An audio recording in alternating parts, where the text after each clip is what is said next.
Hello, everyone, and welcome back to Backstage Pass. I'm your host, Samantha Powell, and of course, we're joined with the wonderful, the effervescent Ben Bernard. Ben, how are you doing today? I'm doing very well, Seth. Thank you for that wonderful introduction. How are you doing? I'm wonderful. See, now I'm going to start calling you effervescent. I love that. Yeah, what does that mean? What do you... What am That I is doing? you. Yeah, You what am were I doing just- that makes me effervescent in your eyes? Just you were bubbly and bright and just Yeah. always something, something exciting, engaging. Just take Yeah. it, Ben. Take it Yeah. and run with it. I'd take it. Well, perfect transition, because you asked me how I was doing. You said take it and run with it. Sam, listen. March saw the culmination of a running challenge that I've been doing, right? So the challenge was to run 300 kilometers in March. Oh my goodness. What's that? That's 180, 190 miles in American money. And you got a American month. money. I love that. Okay. Yeah, you got a month to run. It's not in a day. Like that would be crazy. I figured you could do that though.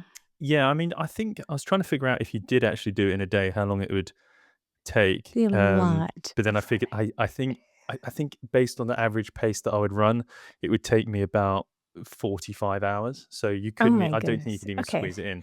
Not possible. Yeah, so I completed that end of March.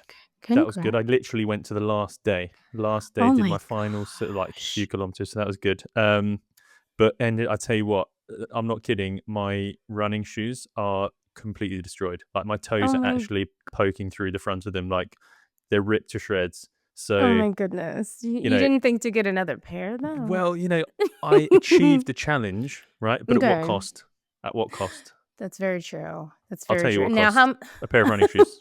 A pair of running shoes, which I do not own a pair of running shoes, but I think like if I were to do like an Olympic sport, like I could do like the speed walking one. Like that's my level. Yeah. The running thing, I can't even imagine. So how many miles or how many kilometers were you running each day? And like, I assume you took a couple of days off each week? Well, this is the thing. So like, I was trying to figure it out because I use this app, Strava. It's quite common app to use. You can use it for like running, walking, cycling, skiing, whatever. And in order to sort of encourage you to keep active, they'll give you little challenges. So like run 10K, run 5K, do a half marathon, all that kind of stuff. And this was one of them. But it doesn't actually tell you how to break it up into sort of like chunks. And so obviously March having 31 days, that's roughly about 10 kilometers a day, but you're not supposed to run every day. So 10K is like 6 and a bit miles.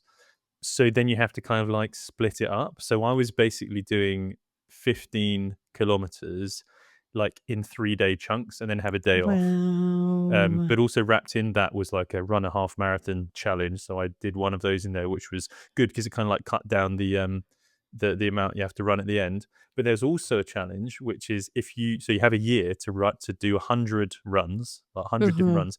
And if you record it on the app, wherever you are when you run it, it makes a note of that. And then at the end of the year, it produces like a poster that you can buy. And it shows you all over the world, like where you've run. So I basically made sure that anywhere I go, if I go on vacation or go away for work or whatever, I take my running shoes, run in that country or city or whatever it might be, so I can get a nice. That is beautiful. Well, now you need a new pair of running shoes since you wore those out. That is fantastic. So I'm sure the next time I see you'll be even more svelte, if that's even possible. I don't know if it is, but it probably is. But I was but I finished it, and obviously it takes its toll on the feet as well, right? So your feet get tired, and I was trigger warning for anyone who doesn't like to hear about like hard skin on feet. But like that may be me though. I may be triggered. No, you're okay. You're a pro. Okay. My girlfriend was saying, well, why don't you get like a pedicure? Like a proper foot, like sort your feet out. And I was is that a good idea? Because it's all the hard skin is like built up to protect your feet, and if they get rid of it all, like a baby's foot, I'll be like back to square one. So what are your thoughts on that? I think just leave it. You should probably do that. Yeah, you don't want to be the person who's got like the rough feet that like cuts up the linen in the bed or like on the carpet. Like that's not cute. You go to someo's house and take your shoes off to be polite, and then your feet end up destroying their carpet. Yeah, you don't want to be that person. No. So I think, yeah, especially after now all of that running is done, I think your girlfriend would appreciate that. So no, you Yeah. don't want the scale. Yeah, you got to put the socks on so they don't like rip a hole through it. That's not cute. So yeah, I definitely am a fan of you getting that pedicure. Okay, I'll add that to my list. Yeah, thumbs up on that. No, I'm so impressed, but yeah, I feel a little embarrassed. Like, I just try to get my 10,000 steps with my dog, so I've got Well, I on my, mean, like, that's yeah, that's admirable ankle too. That's weights, great. like yeah, Yeah. okay, 10,000 steps to your many, many kilometers. Okay. I have some working up to do, but that's okay. I look cute with my weighted vest and my ankle weights. People look at me like I'm crazy. I don't care, I but had I the know I same. Honestly, before I started running a lot, I would use the same. I had like a weighted vest, and I'd go walking and stuff. And the kind of looks you get from people, they look quite nervous when you're I approaching. know. I guess, but see, I get a colored one. Do you have a colored one? Or otherwise it looks like a bulletproof vest. Some of them Yeah, do, mine so is they like don't know that. if you're Mine's like like plain, like black, and it okay. looks a bit suspicious. Yeah. Because then they always figure I feel like, oh, there may be like something else that they're carrying. I was like, no, it's just my pretty weighted vest. So that's why trying to make it, bright and fluorescent. Or you should just put a sign Um, on it. This is a weighted vest. this is a weighted vest.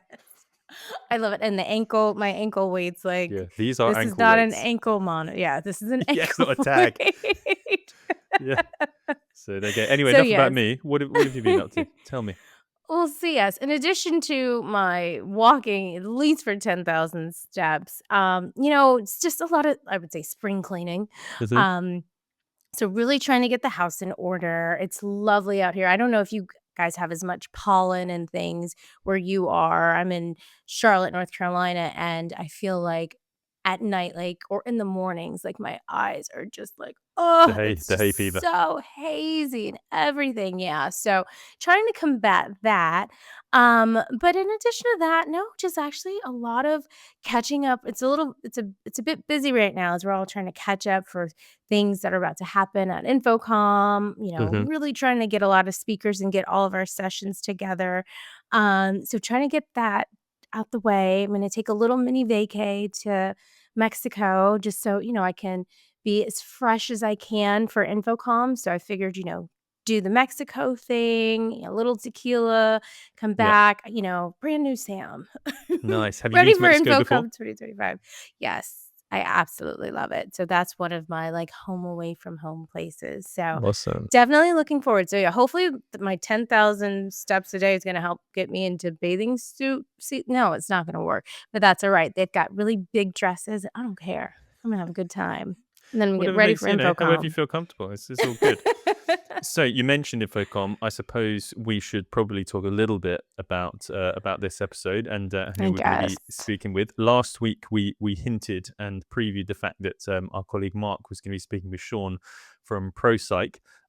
So today we're gonna see that interview. It was really interesting, the chat that they had. They talked about all sorts of things like the green screen, virtual production, LED volumes and stuff like that, and how those production techniques can have an effect on sort of like the cost. So obviously be more cost effective and be more environmentally friendly. So there's all sorts of stuff happening in that conversation. It was a really good chat. So why don't we have a look at that now? Absolutely.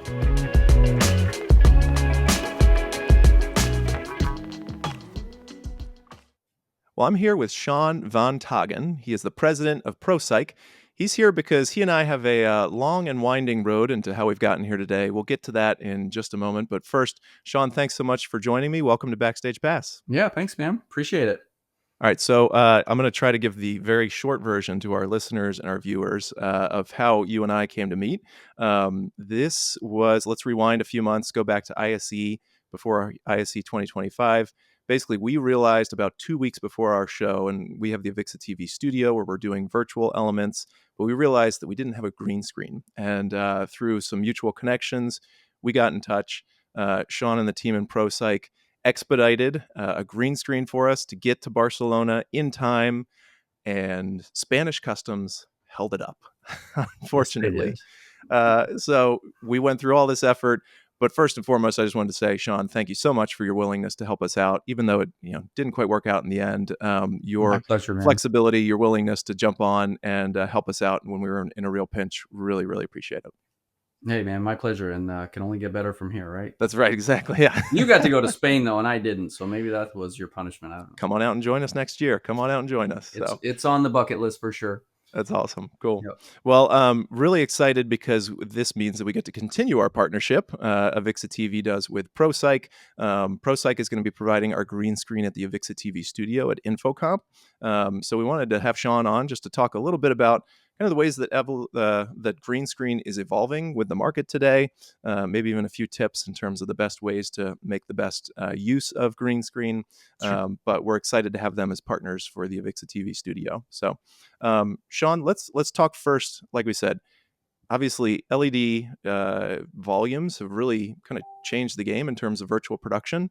A lot of people excited about kind of the big and the flashy, but green screen still obviously has a very important part to play. Would love to know from your perspective, what are you seeing in terms of the ways that the market has evolved, and how has that maybe affected your business for better or worse? Yeah, no, absolutely. LED volumes kind of became the, I guess, the proverbial new kid on the block a few years ago. You talk to most people, it was kind of the Mandalorian production that I guess kind of brought those in, and kind of what I understand, the reason that they even went to LED volumes for that rather than shooting on green screen is because the guy is wearing basically a mirror as his suit, and it's going to reflect what is in your background and foreground, and that you can't have green doing that. So they went with an LED volume, and it was a big budget production, and they did a great job. It looks fantastic. And so there's some great things you can do with LED volumes. Of course, virtual production has been around for quite some time. And I think, we've seen it grow over the years in terms of, the technology and capability of getting more and more realistic, less cartoonish, I guess, backgrounds, and especially with Unreal engines coming into play in like the mid-teens, I guess. Just kind of leveling up the graphics rendering capabilities. And then you got the LED volumes that came in, where you can get really, really, well, some benefits to LED walls, I'll just say, as far as like having that kind of on set presence of the background. Talent can actually see it. There's some lighting things. So some great benefits with that. But then COVID hit, and people were forced to do just kind of more video content in general. And that kind of coincided with Mandalorian production. But we saw that just virtual production as a whole kind of became, I guess, more into the zeitgeist as far as just even awareness, even with Zoom and a simple, virtual background. More and more people are using it. So, you could look back and 6-7 years ago, you'd say green screen, and people are like, oh, I've seen that on the Weather Channel. But now people just kind of understand intuitively what that is. You shoot on a green screen, you get to, virtually replace the background, and you have a different way of shooting video. So we've kind of seen just the whole, I guess, the market share of virtual production as a, as a segment of just video production as a whole, almost get new life breathed into it. Whereas, as the owner of a company that has a, large part of our business is selling to people that need those seamless backgrounds for green screens. I started hearing about LED walls, and people are like, oh, you're not going to need green screens anymore. It's a green screen killer, when I'm like, is it? Uh-oh, let me check into this. And talking with some of the heads of some of the other companies in the space, and they're like, no, there's still some, things you can do with green screen. I'll talk about the pros and cons in a second, but it's still needed. And usually most studios that are doing quite a bit of virtual production kind of have a hybrid workflow. Some things work better on LED volumes. Some things work better with green screen. So I don't see either of them going away. I see actually some of the LED volume excitement has died down a little bit when people have factored in the cost, which is significant, power consumption. Just from a technology standpoint, there's some challenges with the ground. You can't have the ground be LED panels. You can, but you'll get no shadows. It doesn't look very realistic. So usually, especially in larger productions, you're having to create that a hard set, which is kind of what you were trying to avoid by doing a whole virtual set. So there's that. There's the multi-camera challenge. Especially with live streaming, it's hard to have multi-cameras on a LED volume, whereas green screen's pretty easy to do that. So yeah, we're seeing, just jumping into virtual production, you're not going to just be jumping into an LED volume situation because of, the cost mainly. There's not a lot of people that find that too accessible. But well, it's pretty cool to think about it in terms of like just the rising tide lifting all boats. In totally, one sense, right? And that's what we have experienced. I think really coming out of the pandemic in 2021, I think it was a great year for everybody. But you just saw more and more people. When the trade shows started going back in, people are like, "Oh, how do I do this?" Because I can, and with the podcast, the podcast sphere, whatever we call that, people are able to create kind of a cool looking set just in their garage or their living room or something like that. So that all the way up to, very large studios, the benefits of being able to, create a location without being on that location, especially if there's a large, production crew. It's kind of expensive to fly out to the, Spain or something like that, as you found it. And if you have a studio and the technology and the crew that can do it, there's a lot of benefits to just doing virtual production at all. So long answer to your short question, but I don't see it going anywhere. And I just see it getting better and better. So a lot of technologies are converging. And well, you mentioned this a minute ago, but would love to know a little bit more, about some of those pros and cons, like you're saying, right? Because these are different tools that we have accessible to us. I wouldn't say any of them are like a one size fits all. So sure, what are some of the pros, the cons, the opportunities, the solutions that would make the most sense for using green screen or using LED or any other kind of virtual technology? Sure. So let's go with the LED volumes, LED walls, same thing. But a benefit there is, especially if you have talent on screen, they can see the background. Now, it's different from doing chroma key compositing, where it's kind of happening in the background, whether it's in post or real time. The camera is capturing the talent in front of the wall at the same time, right? You can still do tracking. You can make it very believable. So that's even the lighting can be realistic. They have what's called image-based lighting now, where the lighting on set can actually be communicating with the Unreal set. And so whatever's happening on the scene is, affecting the light in real time. That's pretty cool. That can happen on green screen as well. You just can't see it, on the set. So that's a benefit to LED walls. A drawback to LED walls is, as I mentioned before, the ground. If you need the head to toe, you're not going to really be able to film. You're not going to be able to play that video on the ground. So you're going to have to build. And even the Mandalorian, if you look at some of how they did it, they've got rocks and, if they're in the desert or whatever, it blends in. So a little more intensive there.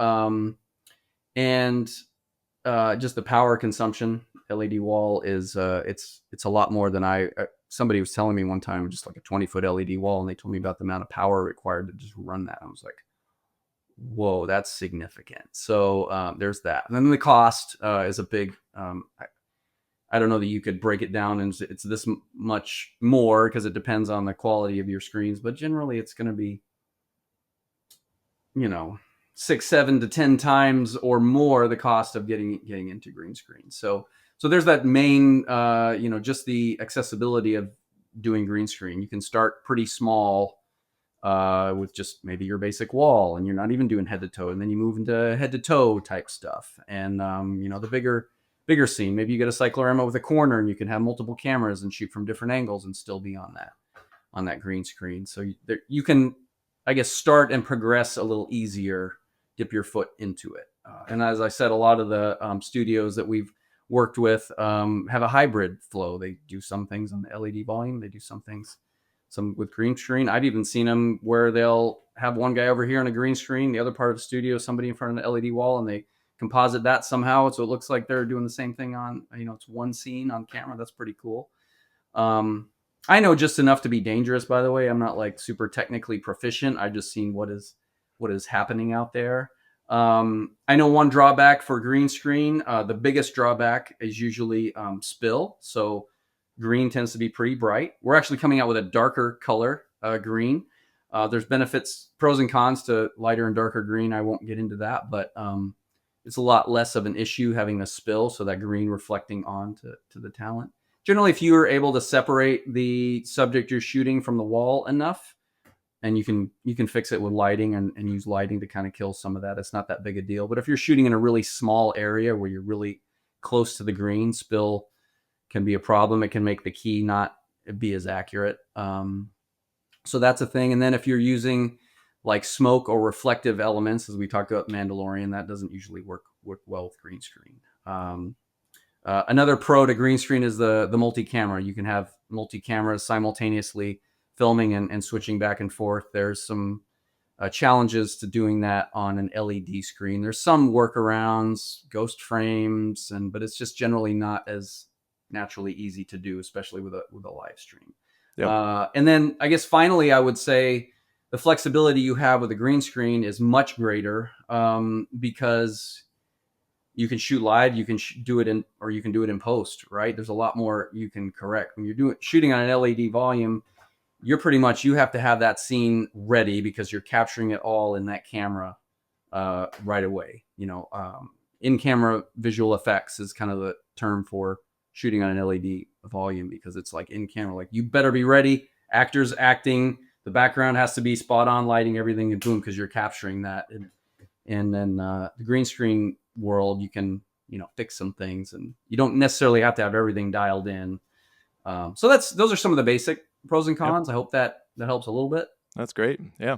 Yeah. What about you talked a little bit about being too close to the green screen, things like that, but what other kind of, do you have just basic tips that you offer to some of your customers to ensure that they get the best results from using their green screen? Yeah, I always say, in my background, actually, I have some background in photography, and in photography, lighting is like king, and so it is in virtual production. Lighting really is from the believability, matching your lighting on your subjects to the virtual set. Broadcast, it tends to be more full, flatter, just massive high key lighting. There's not as many subtleties, right? So that's a little easier. But when you get into some more cinematic stuff, photorealistic stuff, you really, and that's something we're going to be showing at NAB, is doing some more shadow-based lighting and, hot side, dark side, and doing some really cool stuff to just make it very realistic, to blend in with a more a lifestyle type set. Maybe you're in a coffee shop, or maybe you're in a broadcast studio, or maybe you're in a lodge or something like that, where the lighting, you just have to pay attention to the lighting. We generally, and it's not always possible, but in a small studio, but we'd say light the screen separately from lighting your talent. You want that screen as evenly lit as possible. I mean, we pride ourselves at ProPsych as having the most seamless backgrounds possible, right? So you just have to concentrate less on your, I guess, shadows and seams and things like that. We want those to disappear when it's lit properly. You get that very seamless, even background, which is important for almost all keying software out there. So that is one thing I would say, concentrate on lighting that wall very flat, even, and not too bright. That can help reduce the spill as well. So, and then light your talent separately. But I guess that's the biggest thing I would say is lighting, and then a smooth, even, no wrinkly, janky green screen. Like, have the green as close to even across. Use a waveform monitor, use false color, whatever you need to do to get your best result. So, and then having talent off of the green screen as much as practically possible, to just kind of minimize that. Use some backlighting to separate, kill some of that spill. So those are some of the basic things I would recommend. Yeah, well, it's definitely an art form. It takes some practice getting used to it, but once you do, yeah, it and certainly having the right tools. So, like you said, a wall without seams, nice, smooth, even color across the back. Those things do go a long way to making, giving you the best results in the end of the day. So yeah, no, absolutely, and that's what we strive for, creating for our customers, whether they're in a very small space. We have some very small cove situations, or they're in a huge, massive studio with 80 to 100 foot walls. We have some bigger curves, and just that the more that you can smooth out that background and make it even, the easier it is to light, then it's going to be easier to key and get that, realistic look that you're looking for. So that's what we strive to do. So we're always trying to come out with some new stuff that makes it easier for people to do this, so they don't have to mess with the background too much. Once they have it, they've got it nailed in. So yeah. Well, for those of you listening, watching, certainly be sure to stop by the AVIXA TV studio if you're going to be at InfoComm this year. Can't wait to have ProPsych again as a partner. Sean, thank you so much for taking a few minutes to chat with me, and looking forward to seeing you here real soon. You're welcome, man. It's my pleasure. Thanks for asking me. Of course. Talk to you later. All right. See ya.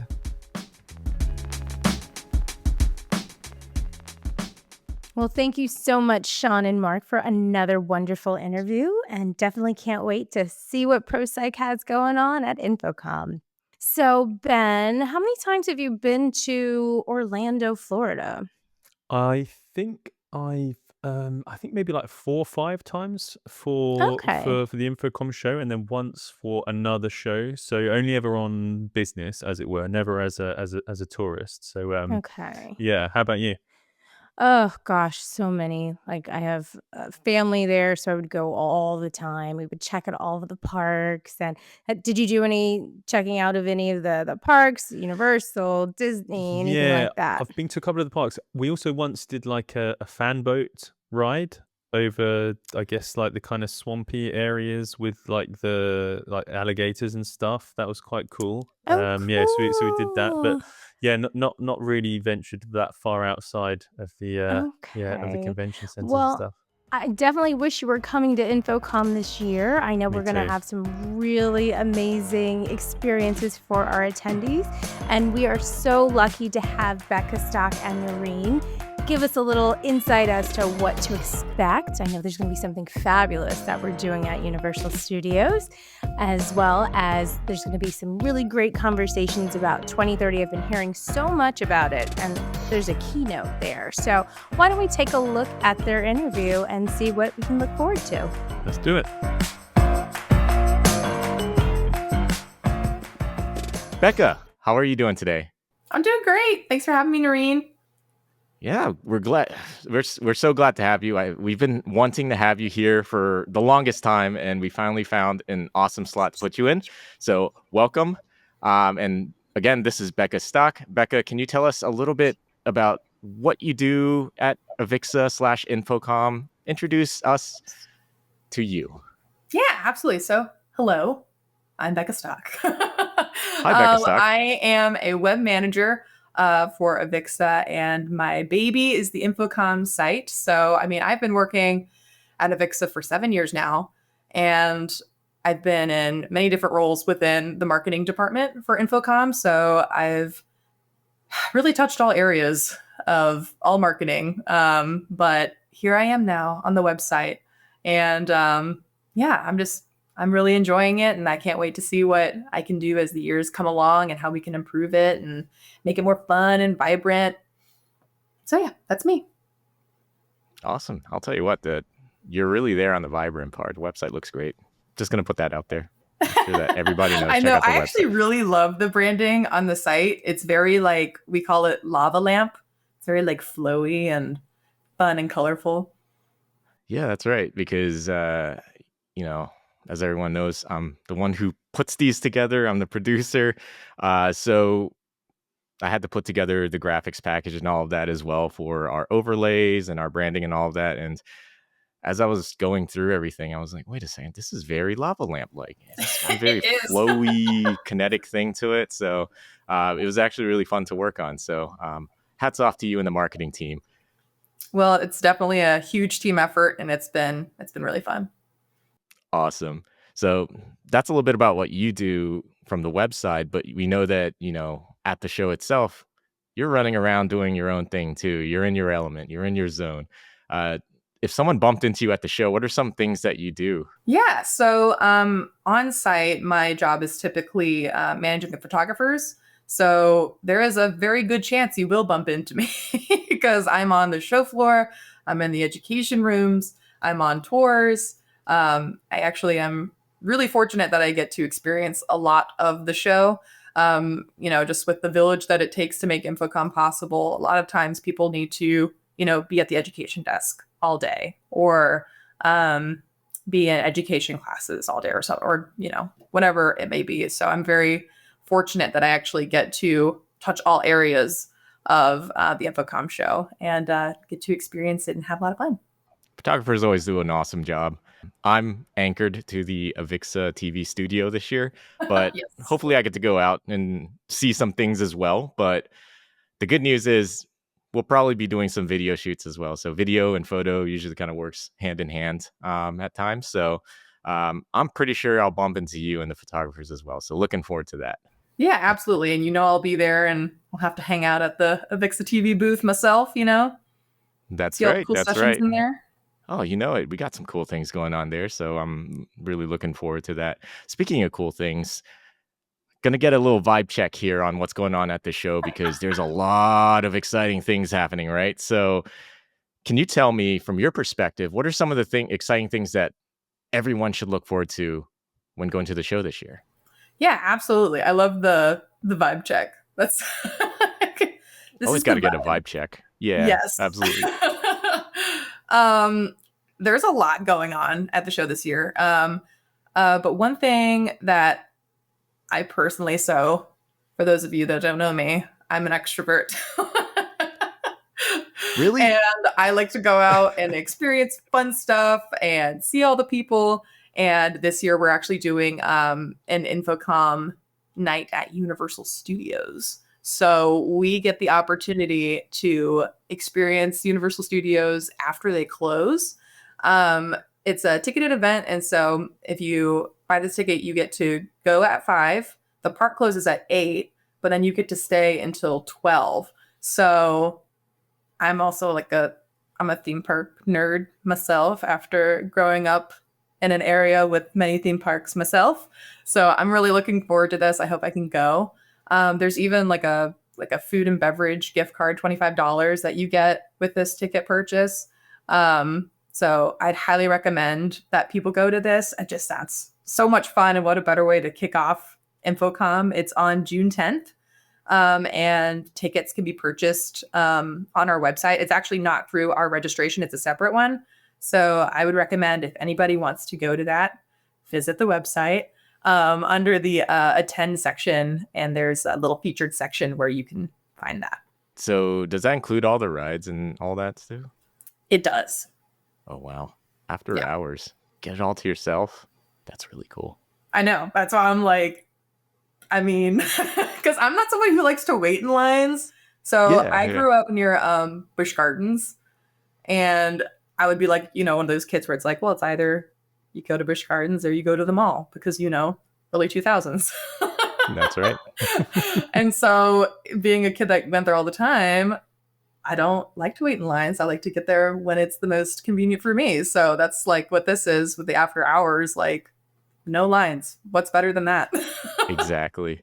I feel like that's part of the theme park experience, just waiting in line and just waiting, building that anticipation. But being able to skip the line because you have the whole park to yourself is actually pretty awesome. Yeah. Yeah, I love it. That sounds like such a cool event. I don't think we've done anything like that before, right? No, this is the first time. This is the first time that we've ever done like a huge theme park extravaganza for attendees. Extravaganzas, right? That's a great way to put it. Maybe we should just call it that. I mean, we're talking about marketing anyways, right? Let's just rebrand it to like the theme park extravaganza or something. You can always make it more flashy, right? Let's do it. Yeah, just put some flashing lights and stuff and just get everyone's attention. So let's go back to the show real quick. Back at the convention center. I know there's going to be a lot of things going on that week. What are some things that people should be aware of when it comes to some of the programming and some of the events that are happening at the show? Yeah, absolutely. So we're having a new keynote panel, if you will, called 2030 Vision, the Future of AV. So this is a really cool panel. There's going to be high-level executives from Shure, Crestron, Diversified. They're going to be talking about emerging technologies, innovations, what's new on the horizon, and you and me, us AVIXA folk, it's our man, Dave Labuscus, is going to be moderating. Let's go. Let's go. Let's go, Dave. It's my man D. Great. That's going to be on Thursday, June 12th at 11, and it's free. So this is going to be, in the past, we've had the keynote where it was like in the big space like that. Same situation. Very high level, future forward thinking. I think there's going to be some really cool insights that come out of that session. That's awesome. That sounds like there's going to be some really cool conversations there about, what the state of the industry is, what to look forward to. And I think having all those big brands there to talk about how there's a shared vision about like how we should move forward together as an industry is very important. So I feel like that's something people absolutely cannot miss. Yeah, absolutely. And I would even also tack on to, this is part of the show, but not in the convention center, the integrated experience tours. Those are tours that take place in the wild, AV in the wild. You get to see installations and how people are actually using the technology. And we actually have quite a few new tours this year. Those include the LifeBridge Church tour, Cirque du Soleil, their Drawn to Life, and Dr. Phillips Center for the Performing Arts. So those are all new for us and very popular venues. So I hope that I get to go on some of those. You know what? I mentioned I was pretty much anchored to the AVIXA TV studio earlier, but what's great about my job, I would say, is that there's the opportunity to work with these companies as well, or these experiences as well, to help capture and tell their story.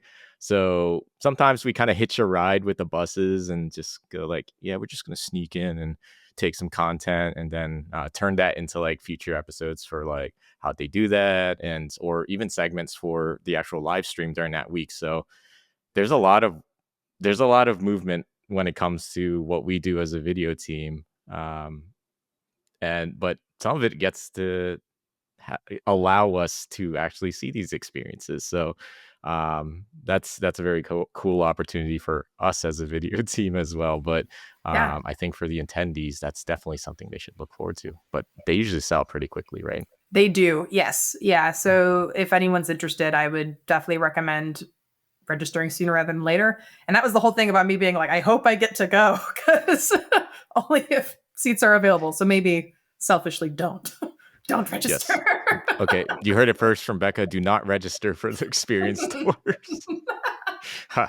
Diabolical. Okay, Becca. So we talked a little bit about Universal.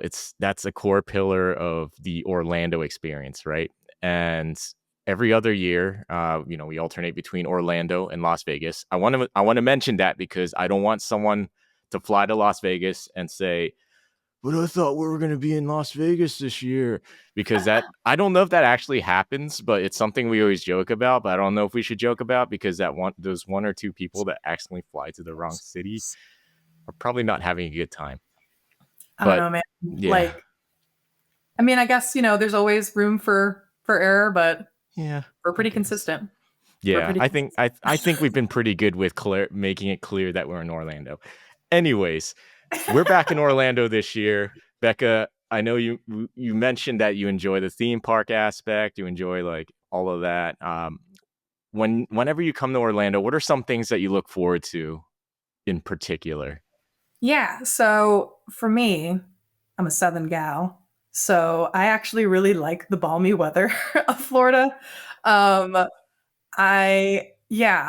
It's something about the relaxed atmosphere. And then also for me, after running around for roughly a week on my feet, being able to, on Saturday, sit by a pool and have my feet up. Oh my gosh, that's the best feeling. Not even doing anything, just laying there. I think that's like my quintessential, like, the show is successful. I have reminisced on like all of the victories that we've had as an awesome show. And now I can sit by a pool and chill. Just unbothered and thriving, just laying there and just thriving, thinking about what week just went by, everything that went well. Right. Exactly. Yeah, Orlando's awesome. I was chuckling at the whole balmy weather thing, but I remembered that my family's from Thailand, so that's I'm kind of born into it. So I actually enjoy that aspect as well. It there's a certain feel that I get that reminds me of home, right? Like I walk Yeah. in, I walk out of the airport, and there I saw this meme the other day. It had like a picture of the ride share tunnel of the airport, and there was like there's no hotter feeling in the world than this particular spot, waiting for your taxi or ride share. But whenever I step out of the airport, I'm like, wow, I'm in Thailand. No, I'm Oh, not. I'm in Orlando. So it has a similar vibe. So I actually love the weather as well. It's just, it's, yes, it's warm. Yes, it's humid, but that's part of the charm, right? It's yeah. kind And of no the contrast. nosebleeds, you know, That's between right. Las Vegas and Orlando. That's right. That's the thing. Yeah, that's the thing with Las Vegas is you get that hair dryer energy with the hot air. And that certainly has a feeling that some people do like. I'm okay with it, but I do prefer Orlando. But I also prefer Orlando because it does have a lot more relaxed feel, right? Like Las Vegas is a city that's thrives on high energy and action, which is actually pretty cool when you're there and you're like absorbing all that energy. But when you're in Orlando, as a East Coast based company, AVIXA, I feel like we operate a lot more efficiently, or I do rather, just because we're in the same time zone. We can work with HQ a lot more directly, and everything just feels more like you're at your home game, right? I think the energy just feels a lot better to me, and I enjoy that aspect. Actually, it's a lot more relaxed. It's still high paced. Don't get me wrong. There's still a lot that goes There's on, still a lot right? to do. Still a lot to do, but the atmosphere just feels a lot more like awesome for me. It just works. Yeah, and Yeah. that's kind of the thing I love about the fact that we do go back and forth between Orlando and Las Vegas is because they're both very different, but they both have a lot of great things about them. So like the joke I was saying about like, no nosebleeds. In Las Vegas, you're like, my hair looks amazing. In Orlando, you're like, I want to sit by the pool. And in Vegas, you're like, I might want to go to a club. So Exactly. you get both. Exactly. Pros and cons to both. I'd say mostly pros for both venues, but definitely weather is a big aspect of it. Location, the vibes, and all of that. So, but yeah, Orlando is always a fun place to go as well. So, for someone who's going down to Orlando for the first time, for whether it's for just being in Orlando for the first time, but in particular going to InfoComm for the first time, do you have any first timer tips for them? This is something we ask all our guests, and I just want to get your perspective because we always get a bunch of different answers. So, Becca, what are some of your tips for the newbies to InfoComm? So I will withhold on probably the typical tips of like wearing comfortable Don't say it. shoes and Oh, you bringing said layers it. You said the because comfortable shoes. you gotta have comfy shoes. I don't know. I'm at the age where I'm like wearing Birkenstocks all the time, so I kind of feel like every day I wear comfortable shoes. Yeah, I'm getting Anyway, to the white New Balance age, so yes, exactly with we're the high gonna just socks. rock the New Let's go. Balances. Yeah. I would say for new attendees, some great insider tips is that like, okay, so for our show, you register in advance and then you pick up your badge on site. There's a little known fact that you can pick up your badge at the airport. So if you fly in, go ahead and get your badge right away before, it's just like you get off the plane, you get luggage, you get your badge, you go to your hotel and it's done versus being like, okay, we need to go to the convention center. Let's book in time to go pick up our badges there. It just saves you so much time. It's very convenient. Highly recommend doing that. Another great tip I would say for somebody who is new. The show floor is not what it seems. So, again, as somebody who walks the show floor basically all day with the photographers, never once have I taken a lap to come back to where I started and it be like the same, I'll take a lap like day one after the ribbon cutting ceremony. It's all hype. tons of people in the front. I'll get to the back. I'll make my way around the front. And then all of a sudden, there's a performance going on. Or somebody has a happy hour in their booth. It's just like constantly changing. And so don't come in with the impression that like, oh yeah, I'm going to go visit these 5 booths and I'm going to get everything I need, because you're going to go through one section of the convention center and it's going to be completely different. And there's going to be something new to experience the next time you walk by it an hour later. To that note, expect to bump into someone you know, right? So kind of build some time for that, because I feel like every time I'm out on an assignment or I'm like, I got the camera with me, I'm running around, I bump into at least 1 or 2 people that I haven't seen in ages, and I'm like, oh yeah, let's chat a little bit and stuff like that. And I'm looking at the time, and I'm like, oops, someone's waiting for me. So so make sure you build some time for that.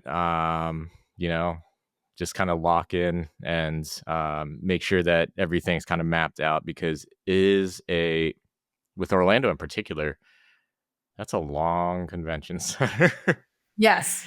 It's a long boy. It is, but it's all one convention center. It is. So. That's right. You don't have to like cross over or anything like you do in Vegas, but it is long and continuous.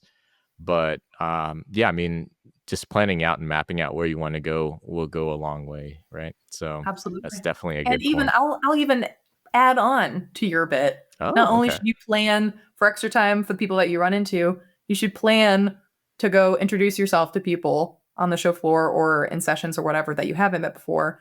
Because something that I've learned in my past 7 years of working here is that the Pro AV industry is very welcoming and very friendly.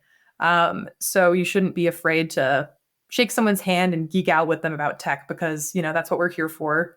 That's why we are all AV geeks, baby. Let's geek out together. Let's do it. You're right. It's just a collection of a lot of like-minded people, and I think it's a great opportunity to meet new people, to network, to shake some new hands, to make some new connections, build some new business. That's what it's all about, right? I always joke around. It's not officially, and I don't want the brand police to go after me. Sorry, Becca. Please don't report me. But like InfoComm, right? I always say like information communications, like whatever you want to call it, right? Communication is part of the name. In a sense, you want to communicate. You want to like make your, get yourself out there, and you never know what's going to happen. You might meet your next business partner. You might meet a new friend. I think there's a lot of great opportunities at an event like this to just go out there and be the best that you can be, and find some great connections. So great absolutely. advice, and even too, something that we're trying to bolster up this year is connecting the dots between companies that are looking for new employees and people that are looking for new jobs. That's right. So actually on the homepage of the InfoComm site, there is a little yellow drop-down section that says boost your career. And there's a button in there that says see who's hiring. And there's a list of exhibitors. We're going to be at InfoComm on the show floor that are looking to hire people. So you'll be able to go and get your face in front of somebody, shake a hand. And, that's just such a huge benefit when it comes to this job market and trying to get a job, and at least being able to get your face in front of somebody before even, getting a resume involved is huge.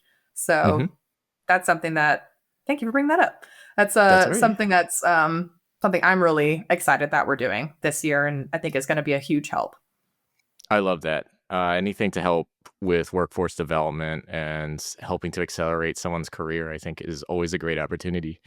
In particular, like you're at a venue that has different areas, right? So if you're a younger person, maybe listening to this or thinking about going to InfoComm, who is like, man, I love audiovisual technology. I don't know what I want to do. I want to do sound. I want to do video. I want to do production. I want to do installation, all of that, right? There's so many different, what I love about what InfoComm's kind of become is that it's kind of become a showcase of what the industry can be, right? People will bring their cool technologies. They'll set it up in a way where it's really flashy, really cool.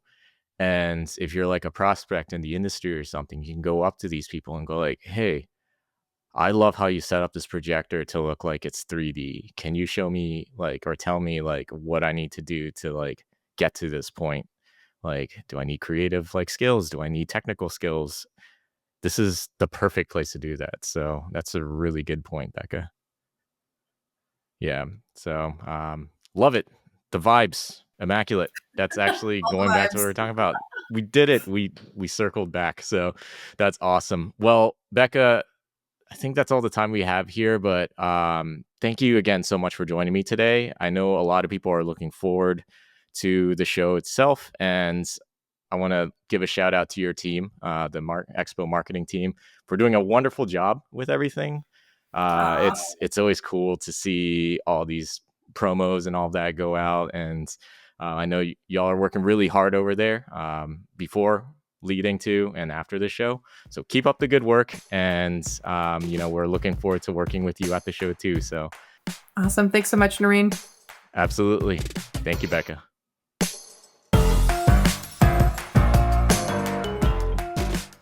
Well, thank you to Narin, as always, for a fantastic chat with Becca. Really interesting. The InfoComm night at Universal, of course. If you're going to be at the show, come down and experience that, because it sounds like great fun. You can find more information, as they mentioned in that chat, infocommshow.org, and you can find all the information that you need there. Sam, how excited are you for the show? I'm really excited. As usual, we've got amazing speakers and so many wonderful exhibitors that are going to be there. So really, I'd love to go and just immerse myself there and learn all the new technology and catch up with so many good friends. And now that we're doing the InfoComm night at Universal, I mean, I can ride rides if we're not too tired, in the parks amongst our AV people. Like, that's going to be so cool. So I'm really excited about it. How sad are you to miss it, Ben? Well, that question was a test. You were supposed to say that you're not excited at all, you're dreading it, and try and make me feel better about not being there. You failed. Sorry about that. A little more empathy next time. I will take lots of videos of the show, and obviously I know when you're not at the wedding or officiating it, you'll be watching AVIXA TV live at InfoComm. So I know that that's going to happen. Well, that's actually what I was going to ask. I was going to say, if you could do like a daily vlog and just sort of film your day around the show and just send it to me. It doesn't have to be published. Sure. Just email it or like WhatsApp it to me or something like that, just so I know what's going on. I'll have plenty that'd be of great. time. Yeah. Okay, perfect. Well, we're coming to the end of another wonderful episode of the Backstage Pass podcast, but I would just like to mention something that we're going to be getting involved with on the next episode. So next time we're going to be talking to John Shelley from OptiSigns. Those who looked at the live stream from ISC will have seen John Shelley joining us on that show. Fantastic guy, has a ton of knowledge about OptiSigns. Had a really nice time chatting with him there. He's going to be joining us again on the podcast, and they're going to be talking about all the stuff that's going on at their booth. They're going to be showcasing a ton of technology on their booth. I think they're also going to be doing an Exchange Live session. So OptiSigns are all over the show this year. And yeah, John's a fantastic guy. He, as I say, he joined us at for AVIXA TV at ISC. So yeah, really excited to speak with him again. And then we'll have another segment. But I think I'm just going to leave that dangling there. And if you want to know what's happening there, you're going to have to tune in next week and find out what we're going to be talking about. It's going to be good. We can't give away all of our secrets, but I think it'll be a good one. Yeah, fantastic. For sure. So, Sam, thank you very much indeed for joining me. Thank you to all the viewers. Thank you to all the listeners for joining us as well. And until the next time, take care of yourselves, and we will see you again. Wonderful. Bye, everyone.